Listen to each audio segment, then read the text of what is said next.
আসসালামু আলাইকুম, welcome to Honda sales point. তো সিবিআর এর একটা ইঞ্জিন খোলা, আপনারা দেখতেছেন ইঞ্জিনের সাইড না, এটা হচ্ছে ক্লাসের সাইড। ক্লাসের ওয়াটার সিলটা কেটে গিয়েছে, এটা আমরা রিপেয়ার করতেছি। নতুন সিল লাগানো হয়ে গেছে অলরেডি না? অলরেডি সিল লাগানো হয়ে গেছে। আচ্ছা, সিলটা কোনটা? সিলের ভিতরে থাকে, এটার ভিতরে এটার থাকে। ভিতরে। জি। আচ্ছা, এটা কাটার কারণ কি? এটা স্যার চলতে চলতে কেটে যায়, কারণ পানি থাকে, জং আসে পানিতে।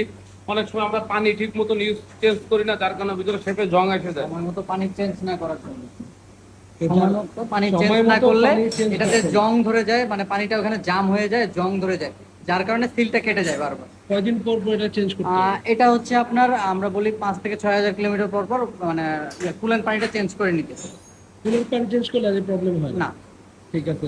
সিবিআর বাইকটা একটু যত্ন করে চালাতে হয়, যদি যত্ন করেন আপনাকে অনেক সাশ্রয় দিবে ইনশাআল্লাহ। এই জং ধরে শেপটা নষ্ট হয়ে যায়, এই